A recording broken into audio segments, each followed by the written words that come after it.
So if you follow the channel, you know we've spent many months repairing these black and white Pi monitors. When rescued, they'd been in damp and indeed wet conditions for many years, so we encountered all sorts of problems with corrosion, rust on the cabinets, mechanical problems, and internally quite a few dead components. The story was mainly bad capacitors. As you can see, we got electrolyte oozing out of many of these, especially these green coloured TCC branded capacitors. The Philips ones in general were in pretty good condition, so we've only changed the ones that were patently mechanically failing, or ones that really we don't want failing in the future, such as the ones in the power supply. Some of these capacitors I did actually have a go at reforming, but a few months on we can see that that hasn't actually been successful. Strangely though, other components that we've changed just because they're the same brand are actually still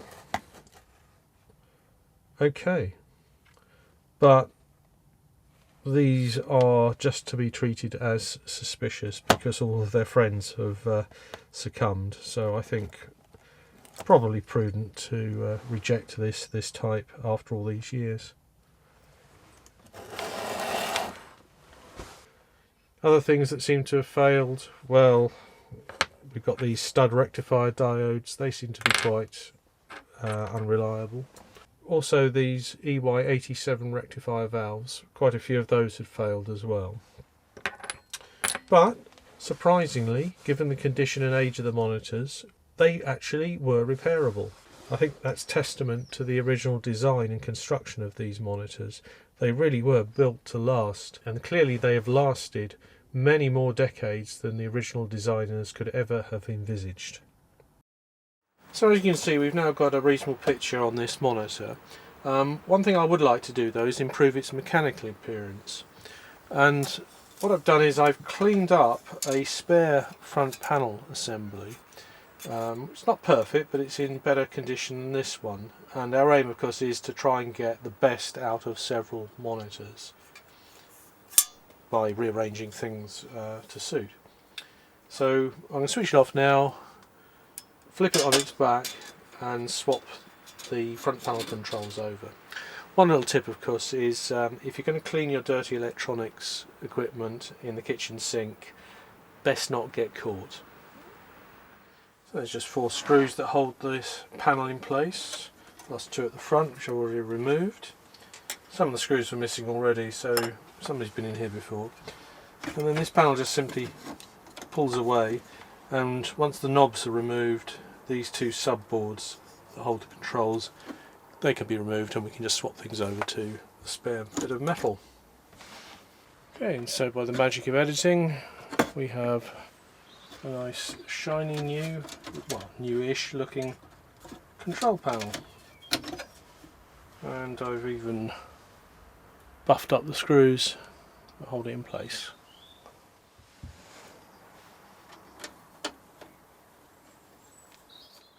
Before I put the monitor back together, there's a few items of rusty screws that I can get at. It's going to take a lot longer to do a proper restoration with every nut and bolt cleaned up, but some are easier to get out than others. So with a small wire wheel on the battery powered electric drill, we'll give this a quick clean up.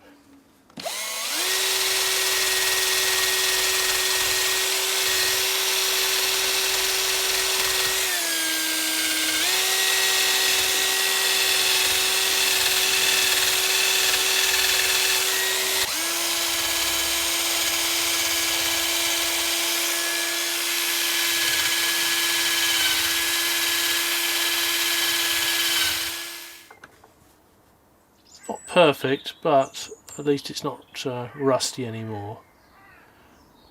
Not too shabby for a first attempt perhaps. And these fastenings for the screen protector, they'll also respond to a bit of rough treatment with the wire wheel.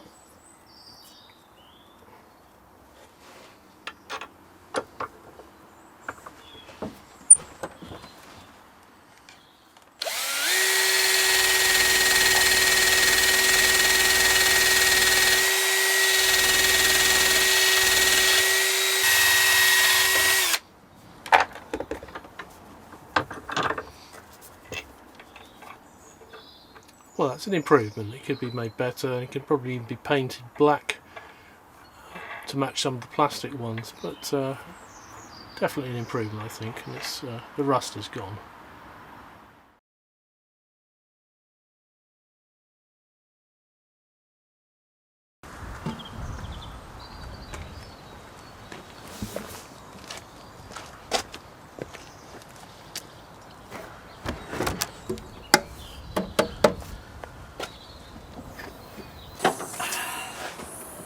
Ah, wow, here we are.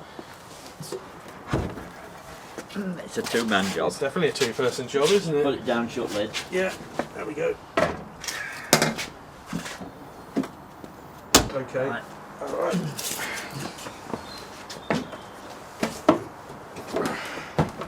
Oh yes. Okay, I actually have it if you need.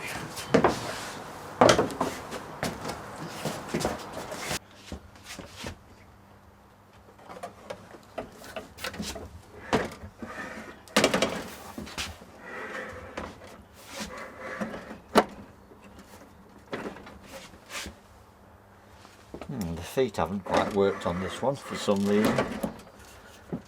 It has now. Good. And we'll plug it in.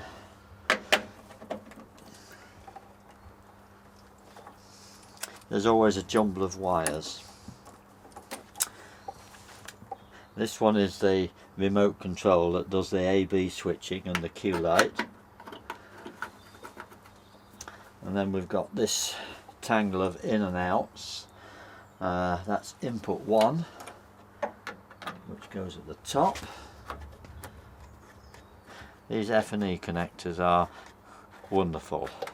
Well, they were wonderful in about 1935 when they were designed, but I think as a video connector, and history agrees with me, that they lost to the BNC, which is a lot more convenient to use. That's input 2, which is the pluged signal, and the pluged signal can be viewed by operating the relays inside the monitor. The relay connections going in through that remote plug that we plugged in a moment or two earlier. And interestingly, the pluged signal is looped round to the external sync input, so that you can run the monitor on local syncs using the pluged signal as that source of local syncs, so that you can lock the monitor to that and view a different signal on input 1. And there we are, that's ready for switching on and letting the smoke out. So this is the back of the monitor with a curious Christmas tree of cables poking out, and in there there's the T-pieces, and the whole idea is that you can disconnect the cables without breaking the in and out loop, so that the signal that's on the cable passes on to the next monitor undisturbed. Well, we've been working on the monitors and we've now completed 99.9% of the video wiring on the back of them, and this afternoon we've been chasing the intermittent faults caused by bad connections on the rather iffy PL259T connectors, which are probably older than the van. But here we have our pluged signal and the pluged showing on the waveform monitors, and also on the production preview monitor and the waveform monitor above that. So we're reasonably pleased with the afternoon's work.